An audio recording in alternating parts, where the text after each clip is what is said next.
Canal del Congreso, el canal de la Unión, presenta.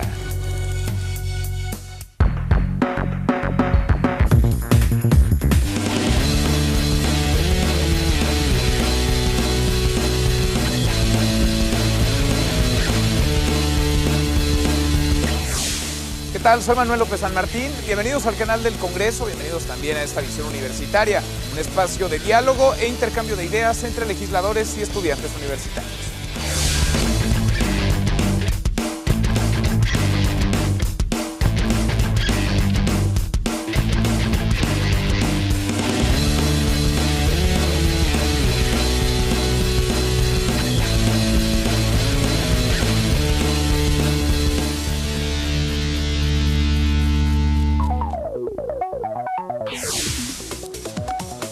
En nuestro país existen 31 entidades federativas y un distrito federal.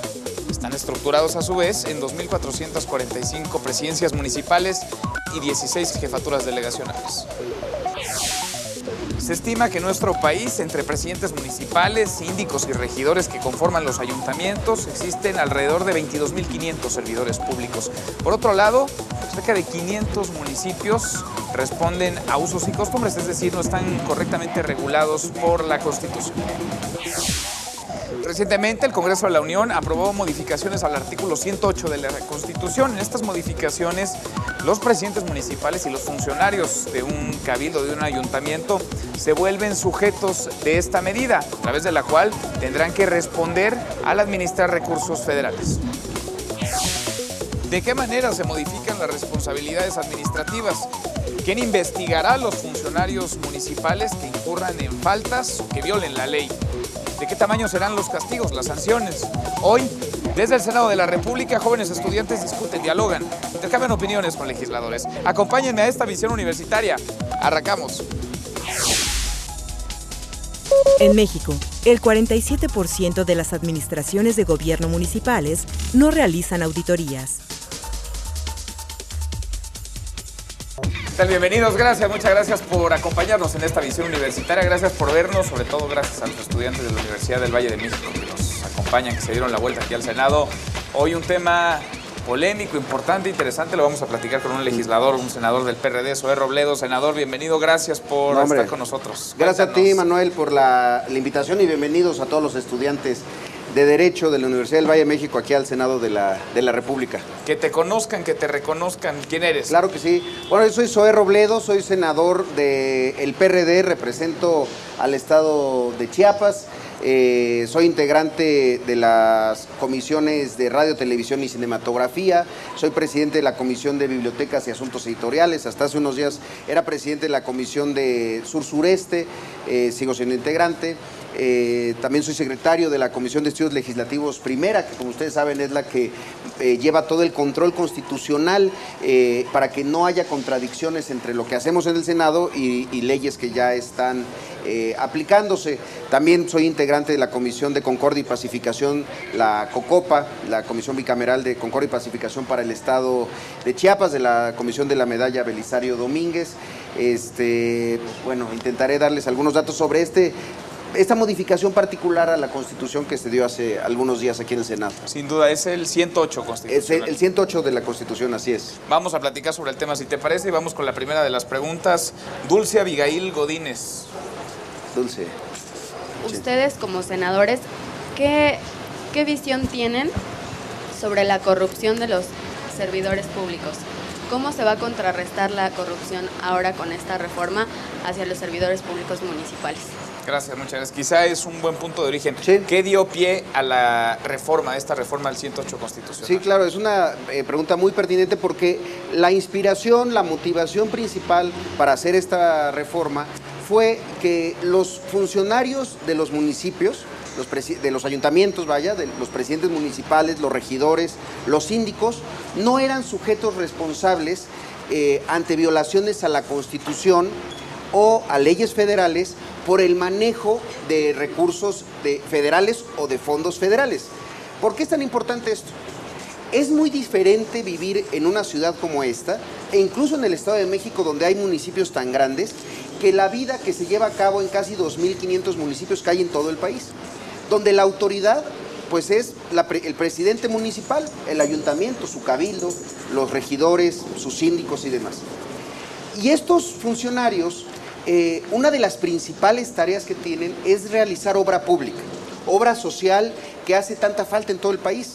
Escuelas, aguas potables, cosas que de repente damos por sentadas aquí en la ciudad, pero que en la vida, en la realidad de los municipios, pues hay rezagos de muchos años. Para poder hacer obra, los municipios, a partir de una reforma de hace algunos años, toman el conocido ramo 33, que son fondos de la federación que les otorgan para que los municipios los ejerzan. El problema era que no teníamos los suficientes controles para que estos fondos no se ejercieran de manera incorrecta, no hubiera corrupción en el manejo de estos fondos. Pero sí se establecerá, y se establece ahora ya en el 108, que sí son sujetos responsables a estas violaciones. Porque lo que sí vemos es que ante las enormes carencias de los municipios, pues son cosas cotidianas, escuchar noticias de municipios o presidentes municipales que en vez de hacer un agua potable, se compran una camioneta, que en vez de hacer una clínica, contratan más personal y crecen su nómina en gasto corriente. Esas acciones son violaciones a la propia Constitución y era necesario que en el catálogo de sujetos responsables también estuvieran ellos. Ahora hablamos de los presidentes municipales que son o tendrían que ser la autoridad más inmediata, la más cercana al ciudadano. Las principales demandas es, digamos, la primera a la cual el ciudadano tendría o podría acudir. Y en los hechos vemos en ocasiones cómo estos presidentes municipales desvirtúan su función, cómo de pronto se sirven con la cuchara grande, meten a la parentela, gastan el dinero en otras cosas. ¿Tiene dedicatoria esta reforma, esta modificación? El Senado, hay que recordar que es la institución garante del Pacto Federal, y como garantes del Pacto Federal también somos de alguna manera garantes de nuestro sistema municipalista, un sistema que le ha dado muchos beneficios al país. Entonces yo creo en el municipio, creo que tienen los ciudadanos de nuestro país, teniendo un territorio tan extenso que, como tú decías, tener una ventanilla inmediata de autoridad a la cual acudir, a que le resuelvan sus problemas, a que atiendan sus necesidades, pero tampoco eso se puede hacer violando leyes o con un aura de impunidad que, porque, como lo saben ustedes, el 115 los protege, esto significa que tienen impunidad en cómo ejercen sus recursos. Vamos con otra pregunta, si te parece. Vamos, por favor, con Karen Becerra García. ¿Se van a resarcir los daños en cuestiones penales y administrativas para el caso Atenco? A ver, hablando ya a toro pasado, digamos, a lo que ya ocurrió con anterioridad, sí. ¿Aplica o no aplica, por ejemplo, esta reforma? Bueno, no, yo creo que la reforma, y es una gran pregunta, no creo que alcance a tener, implicaciones que pudieran resarcir los daños de Atenco, lo cual estaría yo totalmente de acuerdo, porque muchas veces cuando hay actos de abuso de poder o actos de corrupción, la gente dice, bueno, ¿qué pasa después? A lo más que se puede aspirar muchas veces es a que el servidor público que cometió abusos vaya a la cárcel, tenga responsabilidades penales. Pero, ¿qué pasa con el daño patrimonial que le hizo al Estado, en este caso al Estado de México, o a un municipio? ¿Qué pasa con el daño patrimonial? Ahora sí que, como dicen la voz popular, que regresen, pero que regresen lo que se llevó. No, esta medida no alcanza hasta eso, y creo que está bien que no lo mencione en la Constitución, pero también en la ley reglamentaria del 108, pues es un gran tema que habría que revisar, la reparación de los daños que se cometen por actos de corrupción. Sin duda, sin duda. Vamos a ir a un corte, vamos a ir a más información. Seguimos aquí en el Senado de la República en esta visión universitaria.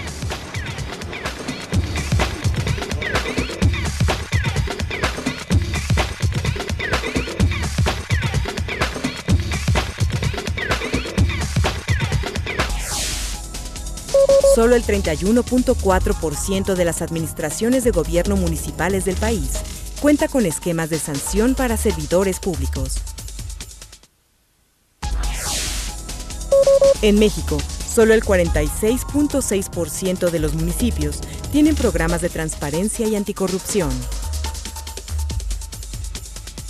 Seguimos, gracias, muchas gracias por continuar con nosotros en esta misión universitaria, senador Zoé. Hemos visto cómo entidades completas de pronto quedan en la bancarrota, recursos que se dicen se aplican para una obra que no aparecen, obras incluso anunciadas que se presumen y que jamás iniciaron.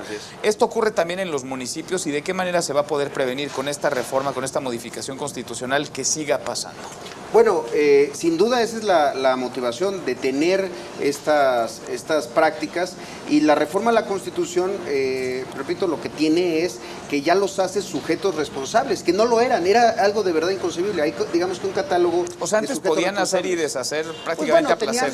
No, había otras leyes, digamos, que establecían responsabilidades sobre los servidores públicos. La propia ley de responsabilidades sobre servidores públicos alcanzaba a los funcionarios de los ayuntamientos, pero el hecho era que no estuviera en la Constitución, cuando otros funcionarios sí están como responsables, sujetos responsables de violaciones a la Constitución o mal uso de recursos públicos. Lo sorprendente era que los presidentes municipales, los síndicos, los regidores no estaban. Ahora ya están. Ahora ya les toca y van a tener que rendir cuentas. Vamos con otra pregunta. Jesús Fiesco Mastache. Hace poco, como por septiembre, octubre, se escuchó una noticia de un regidor y un síndico, creo que del estado de Oaxaca, que se habían gastado los recursos en liposucciones para el presidente municipal, el síndico y para el regidor. Mi pregunta es, ¿esta ley va a evitar por completo todos esos desvíos de recursos que están haciendo los presidentes municipales actualmente? Porque si recordamos, el 115 constitucional dice que el municipio es el sustento de todo el Estado mexicano. Así es. Lo recordamos en la Constitución. Entonces yo quisiera saber si esto va a tener un alcance para a lo mejor esto que acaba de pasar hace como ¿cuántos meses? 3, 4 meses. Así es. Efectivamente, la legislación del 108 lo que procura es generar una suerte de equilibrio con el 115. Que el 115 sirva para la autonomía de los municipios sobre su vida y demás, pero no sobre un manejo incorrecto de los recursos federales a los que ellos tienen alcance. Yo iría un paso más. Hay un fondo que entra en el ramo 33, que es el Fondo de Aportaciones para Infraestructura Social. ¿Qué es lo que más requieren los municipios? Infraestructura social. Ese fondo es de cerca de 60,000 millones de pesos anuales, que se ponen a consideración, digamos, y participan para tomar de ese fondo tanto gobiernos estatales como los municipios. De ese fondo en total, más o menos el 70% se lo terminan llevando los municipios. Les voy a hablar del caso que más conozco, que es el de Chiapas. El 19% de todo el fondo, de los 60,000 millones de pesos, se lo lleva Chiapas. Casi 12,000 millones de pesos. De esos 12,000 millones, más o menos, ¿no? 9 lo ejercen los presidentes municipales. El año pasado no ejercieron la mitad. Entonces, ¿qué pasa cuando hay subejercicio? ¿Es un delito subejercer o no? Yo creo que sí, para estados donde hay tantas carencias. Es decir, ¿qué está pasando? Ya sea por ineptitud o por corrupción, que no se están ejerciendo recursos. ¿Qué es lo que ocurre muchas veces? La federación le dice al municipio, ten este dinero para que hagas obra social, pero les dice al municipio, si la haces, yo la voy a coordinar y yo voy a ver que se haga la obra, lo que tú mencionabas. Hay casos enormes de obras que están presupuestadas, que se gastaron el dinero y que uno va a ver y no está el hospital, no está el puente, no está la calle pavimentada. Y entonces los municipios, cuando dejan de tener control sobre los fondos, deciden no ejercerlos porque dicen, ya no voy a poder dar el moche, ya no voy a poder llevarme una tajada de la obra. Y entonces eso los desincentiva. Eso es terrible, de verdad. Yo considero que es casi un delito subejercer recursos, sobre todo en zonas de alta marginación. Entonces sí, son los abusos como este que mencionas, de verdad que son tan agraviantes. Pero también es esta otra parte, que no se está observando en esta ley, por ejemplo, en esta modificación de la Constitución. Yo creo que debemos de ir a una extraordinaria ley secundaria del 108 que incorpore el subejercicio como una causal para iniciar por lo menos un proceso de investigación, es decir, ¿por qué no te gastaste el dinero que la federación te estaba dando? Porque lo que vemos muchas veces es un acto de corrupción. Sin duda. Hablabas de los moches. Hace no mucho tiempo se destapó esta cloaca en donde presuntamente presidentes municipales le daban un moche, una parte, un porcentaje a los legisladores que les autorizaban recursos para sus respectivos municipios, para sus alcaldías. ¿Quién va a ser el encargado de revisar que se aplique lo que se tiene que aplicar y de fincar las responsabilidades? ¿Cae en un terreno federal, en un terreno estatal? ¿Cómo está incorporado eso en la legislación? Mira, sí cae en un terreno federal, pero también es mucho el trabajo que tienen que hacer las propias procuradurías de los estados. Creo que no pueden ser omisas de su propia responsabilidad. Como ustedes saben, este es un asunto de la Cámara de Diputados y creo que nosotros tenemos que tener una responsabilidad desde el Senado. Nosotros no aprobamos la ley de presupuesto de egresos, pero sí poder ser quienes observen cuando haya este tipo de abusos. El tema de la gestión de un legislador es un tema de fondo, porque muchas veces en los estados la población no está, desafortunadamente lo digo, tan atenta del trabajo legislativo y está muchas veces más atenta de cuál es la gestión que hizo un legislador. ¿Es válido hacer gestiones? Yo creo que sí. ¿Es válido que esas gestiones generen corrupción, moches y demás? Pues, por supuesto que no. Ahora, también habría que considerar una cosa. Lo que es una causal también de un delito es que un legislador publicite obras que está llevando a cabo el gobierno federal, el gobierno de un estado o una presidencia municipal como suyas porque él las gestionó. Esa es una propaganda gubernamental que está penado y yo he visto que se está empezando a hacer y eso también es inaceptable. ¿Cómo presionar, si es que podemos utilizar esa palabra, a los propios gobernadores para que pues, se pongan las pilas?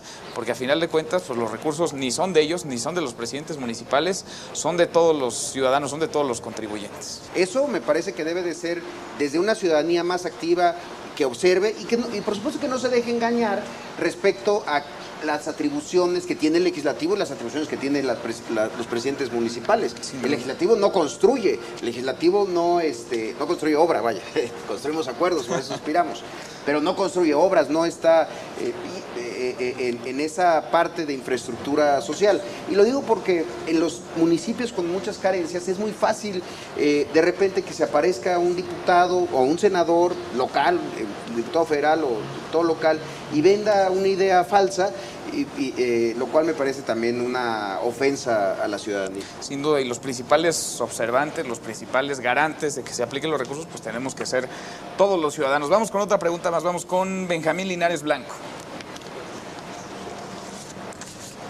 ¿Qué opina usted de arraigar a un servidor público por el simple hecho de una denuncia anónima? ¿Qué opina usted de eso? ¿Lo cree apegado a derecho? ¿Lo califica de legal?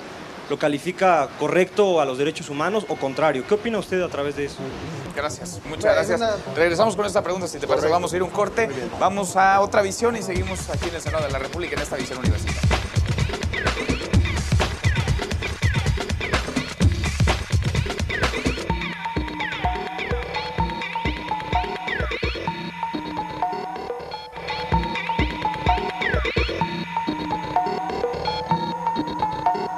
Me parece que pues es muy atinado que el órgano reformador de la Constitución también incluya a los servidores públicos del ayuntamiento, de los municipios, para que tengan responsabilidades y puedan ser fiscalizados. Esto es algo muy importante y muy positivo, ¿no? Bueno, de hecho hay criterios del Poder Judicial en donde también se responsabiliza a las personas físicas cuando celebran contratos con el Estado. También pueden ser sujetos de responsabilidades pues administrativas o resarcitorias. Por ejemplo, los ponen en un listado, ¿no? En el que esas personas físicas o a través de sus empresas cometen actos de corrupción. Entonces se les sanciona en el sentido de ya no poder contratar con el Estado. Pero bueno, siempre las personas físicas buscan cómo darle la vuelta, ¿no? Crean otra empresa. Entonces se debería de afinar estos criterios para que no se sigan cometiendo actos de corrupción. En la actualidad, el criterio del Poder Judicial es que la persona que hace una denuncia después ya no tiene interés jurídico, es decir, ya no puede ir a los tribunales a demandar que la resolución que se emitió en el órgano interno de control pues es inconstitucional e ilegal. Dicen los jueces que ahí pierde su interés. Entonces me parece que más que fortalecer esta figura de la denuncia anónima, me parece que se debe de fortalecer la participación ciudadana, y también los tribunales deben de aceptar que una persona que inició una denuncia y que tiene pruebas, que aportó pruebas, pueda continuar con el juicio hasta las instancias internacionales. Esa es una parte importante. Tenemos una ley anticorrupción en materia de contrataciones públicas. En el artículo 2 de esa ley se da un listado de términos que se utilizan en esa ley, pero curiosamente no aparece el término corrupción. El concepto corrupción no aparece en las definiciones, entonces pues ahí estamos ante un vacío, y prácticamente se trata de una ley de responsabilidades administrativas. Entonces yo creo que sí se debe de incorporar el término corrupción a la legislación y separar lo que sería una conducta muy grave para el Estado o incluso para las personas, y separarlo de las responsabilidades administrativas y de la responsabilidad patrimonial del Estado. Porque actualmente pues tenemos comisiones anticorrupción en el Senado, en la Cámara de Diputados, tenemos leyes anticorrupción, pero no sabemos qué es la corrupción jurídicamente. Entonces, cada uno de nosotros tiene su propia concepción sobre este término, pero no se llega a definir jurídicamente, entonces es imposible que a una persona se le castigue por corrupción. Entonces yo creo que esto es un primer paso. Otro segundo paso sería que se fortalezcan las leyes, pero en el sentido de aceptar la participación de las personas de manera más amplia, que se definan en las leyes también estos conceptos que están en la Constitución como legalidad, honradez, lealtad, imparcialidad, eficiencia, porque no se definen en las leyes. Entonces una persona no se le puede tampoco hacer responsable porque no sabemos cuándo está violentando uno de estos principios. En México, el 25.6% de los municipios capacitan a sus empleados sobre los derechos y obligaciones en torno al acceso a la información pública.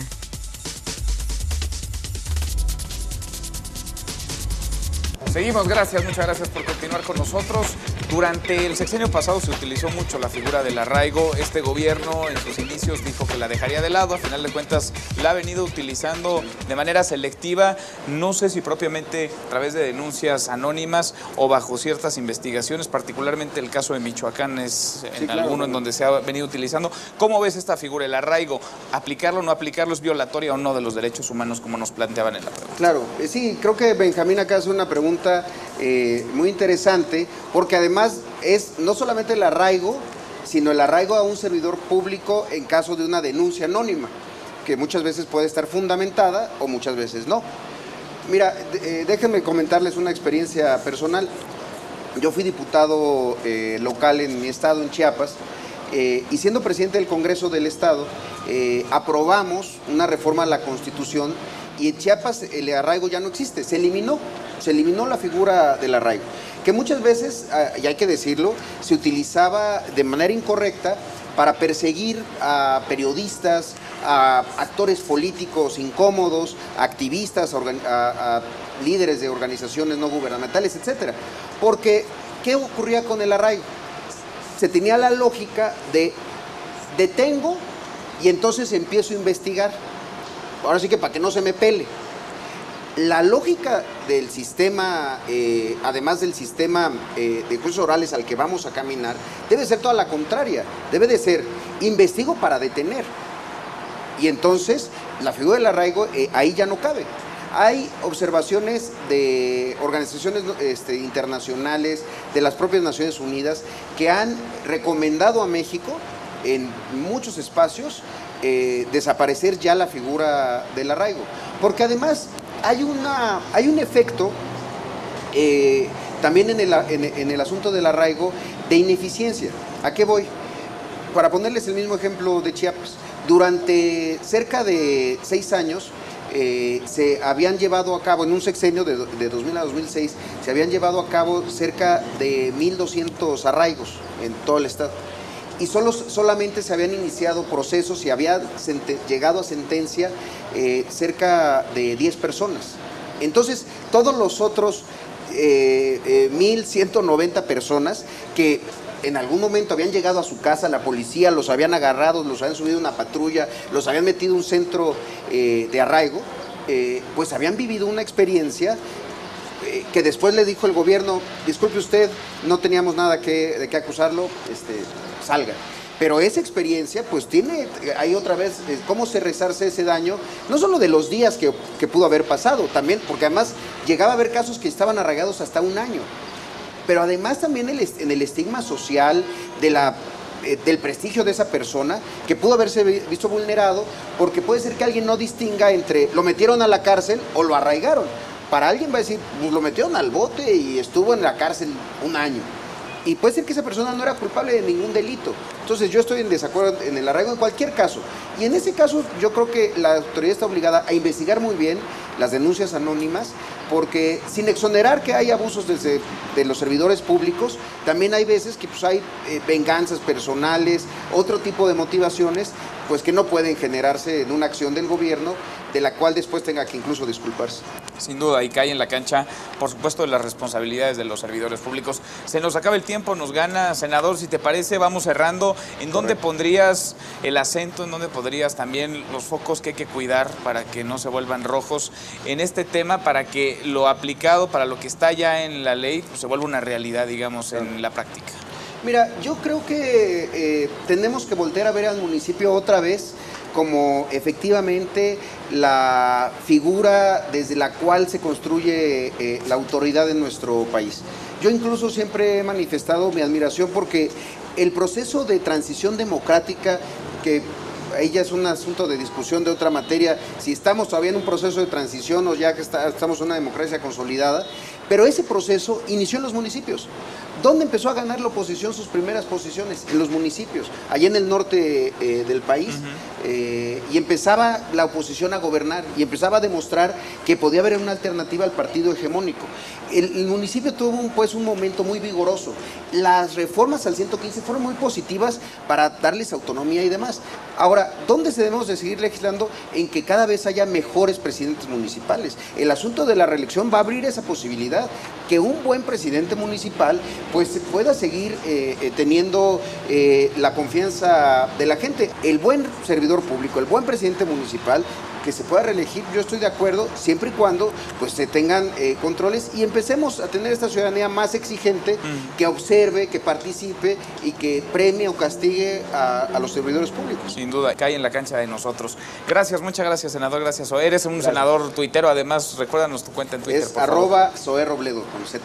Para que te sigamos y para que te leamos ahí. Muy y bien. para que te reclamemos también si es necesario. Gracias, muchas gracias, senador. Gracias, Manuel. Gracias a los estudiantes de la Universidad del Valle de México por acompañarnos. A usted por vernos, nuestra cuenta en Facebook, el correo electrónico, la página del canal del Congreso está en su pantalla. Escríbanos, sugieran los temas y aquí los vamos discutiendo en la visión universitaria. Gracias por vernos. Hasta la próxima.